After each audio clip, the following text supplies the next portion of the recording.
dalam kehidupan kita sehari-hari, kalau toh dalam rumah tangga itu meninggal suami,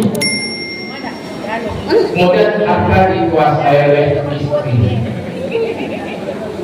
kita melihat bahwa anak-anak pun sulit mendapatkan bahagia daripada yang telah dikuasai oleh istri. Pokoknya anaknya nanti berumah tangga, tetapi harta yang ditinggalkan oleh suami itu harusnya anak kan harus dapat.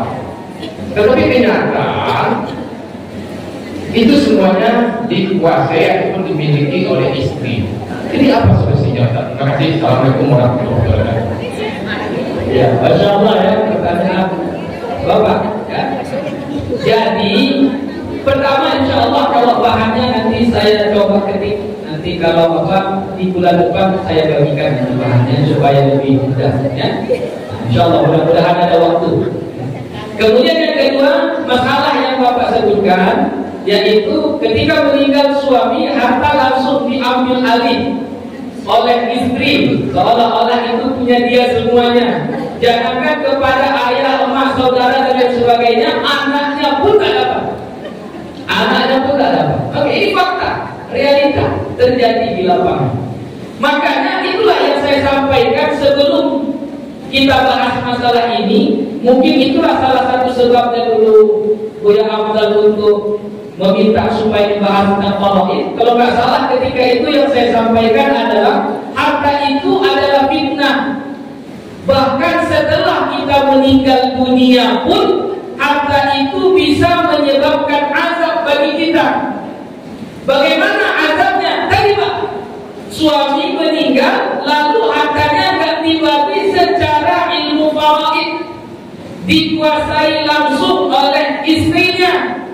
Maka ada kezaliman di sana. Banyak yang terzalimi, banyak yang teraniaya. Siapa yang menanggung dosa? Menanggung dosa pertama pelaku. Siapa yang mengambil semuanya? Istri tadi contohnya, istri.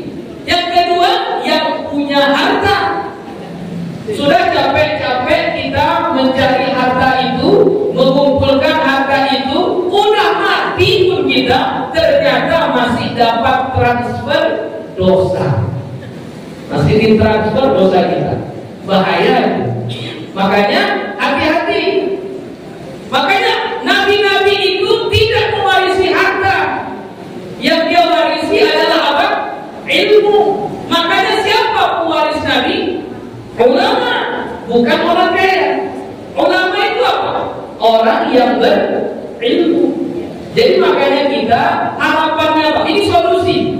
Salah satu solusi konkretnya pertama belajar faraid. Inilah ya. Makanya kalau bisa Pak, belajar faraid itu bawa keluarga kita. Dengar itu. Begini nanti cara membaginya. Sampaikan kepada suami kita, sampaikan kepada istri kita, sampaikan kepada anak kita. Kayak ini cara membagi harta warisan itu nanti. Sampaikan seperti itu. Kenapa? Karena kalau tidak seperti itu, nanti yang punya harta mendapat juga efek dari sistem pembagian yang tidak sesuai dengan tuntunan agama kita. Jadi makanya, kalaulah ibu sayang sama suami yang sudah meninggal dunia, atau suami ibu sayang sama istrinya yang meninggal dunia, salah satu bukti cinta kita yang sejati kepada mereka adalah bagi harta warisannya sesuai dengan ilmu faraid. Banyak orang yang berpikir, saya sayang sama istri saya cinta sama istri saya, waktu hidup saja dia buktikan. Ya betul, itu sudah bagus. Tapi kalau hanya sampai di situ saja, setelah meninggal tak cinta lagi, tandanya tak cinta lagi, tadi itu Pak, dia kuasain semua harta warisan itu, maka itu salah satu bentuk ketidakcintaan yang sebenarnya. Jadi kalau kita sayang sama pasangan kita sayang sama pasangan kita Pak, maka ketika salah satu dari mereka meninggal dunia, bagi hartanya itu sesuai dengan ahli warisnya. Begitu ya. Jadi solusi konkretnya pertama ini kita pelajari, lalu kita sebarkan atau kita ajak beramai-ramai orang untuk belajar faraid. alhamdulillah kalau di kampung kami pesantren itu sudah kita mulai. Kalau yang hadir alhamdulillah ramai, ratusan juga. Sudah mulai ada timbul kesadaran. Jadi kita berharapnya begitulah. Karena tadi ini sudah ada salah satu ilmu yang sudah mau punah. Jadi makanya kita banyak-banyak kita buat sosialisasi. Kita banyak berikan pemahaman kepada orang. Jadi solusinya hanya itu saja, Pak.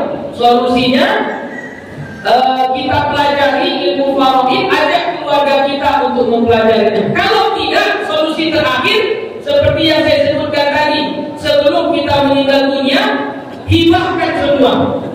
Hibahkan semua. Kamu istriku, untukmu yang ini. Kasih, langsung kasih. Kamu anakku, ini untukmu. Nah, anak yang nomor 2 ini untukmu. Nah, habiskan semuanya selama kita hidup. Itu solusi terakhir. Tapi kalau kayak gitu agak was-was kita sedikit. Was-wasnya apa? Ternyata umur kita 30 tahun lagi. Enggak mati-mati. Katakan punya harta, gak mau lagi mereka tulus kita, kan gitu kan?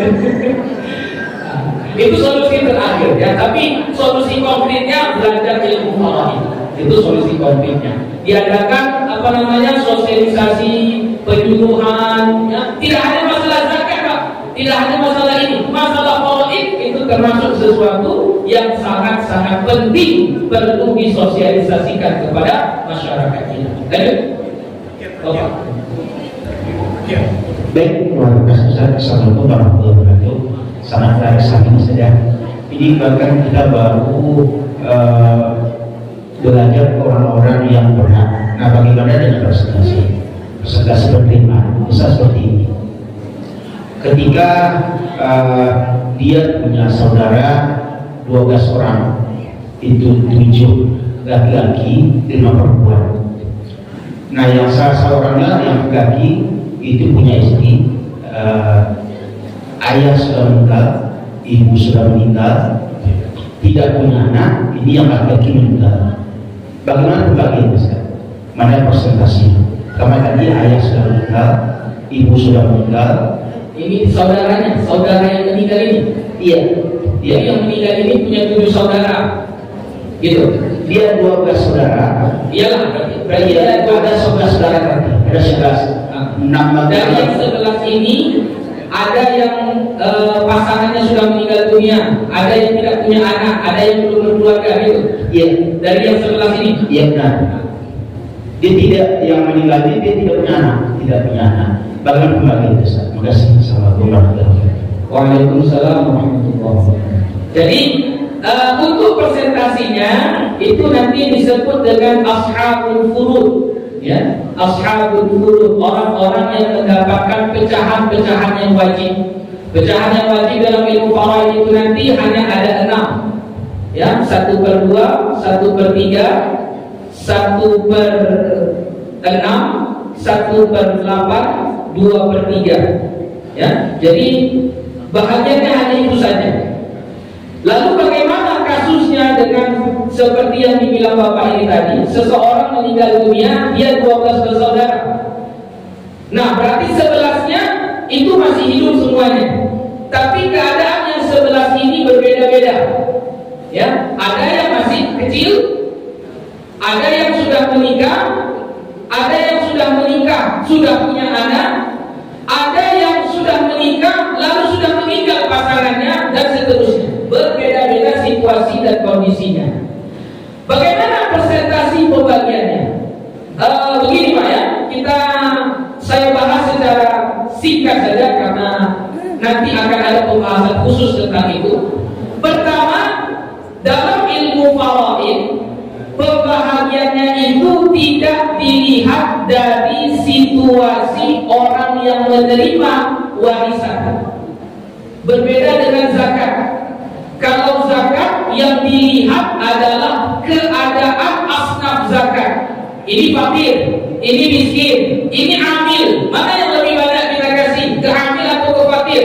Itu kita lihat keadaannya lah. Yang lebih membutuhkan siapa? Fakir. Kasih banyak-banyak kepada si fakir. Begitu. Karena keadaan dia. Tapi kalau dalam faraid tidak seperti itu.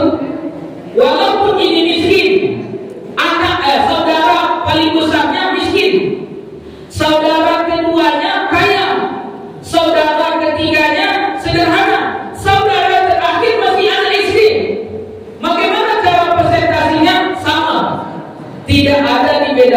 antara orang kaya, orang miskin, anak dewasa, anak kecil, sama. Yang penting statusnya saudara. Itu pertama. Kedua, yang dibedakan dalam ilmu faraid adalah status laki-laki dan perempuan. Dengan dalil lidzakari mithlu hadzil unthayain. Satu bahagian laki-laki itu sama dengan dua bagian perempuan. Ya, jadi kalau misalnya berkumpul anak laki-laki dengan anak perempuan, misalnya hartanya misalnya 3M. Hartanya berapa? 3M. Maka yang dua ini dapat. Cara membaginya bagaimana? Lidzakari mithlu hadzil unthayain. Untuk laki-laki 2 kali bagian perempuan, berarti 2:1. Berarti anak laki-laki dapat berapa? 2M. Anak perempuan 1M. Sama berlakunya pada saudara. Begitu juga. Saudara itu yang membedakan persentasinya itu adalah lelaki dan perempuan, bukan status ekonomi atau status keadaannya. Adapun pecahan atau persen-persennya itu insya Allah nanti akan kita bahas dalam pertemuan kita berikutnya. Yang gue bilang tadi 1/2, 1/3, 1/4, 1/8, 2/3 dan seterusnya, itu nanti akan kita bahas di pertemuan-pertemuan kita berikutnya insya Allah. Begitu Pak. Ya. Habis ya. Oke, itu saja untuk pertemuan kita hari ini. Mudah-mudahan memicu semangat kita untuk belajar dan mengajak keluarga kita, saudara kita, sahabat kita, atau orang kampung kita untuk sama-sama kita belajar. Mudah-mudahan bisa menjadi penggerak di kampung kita masing-masing, bisa menjadi penggerak di daerah kita masing-masing, supaya pembagian ahli waris itu, warisan itu sesuai dengan ilmu faraid, bukan dibagi rata, bukan dikuasai oleh satu orang dan seterusnya. Karena kita ingin membumikan Al-Quran dan hadis itu menjadi landasan dalam kehidupan kita sehari-hari. Terima kasih, mohon maaf atas segala kekurangan.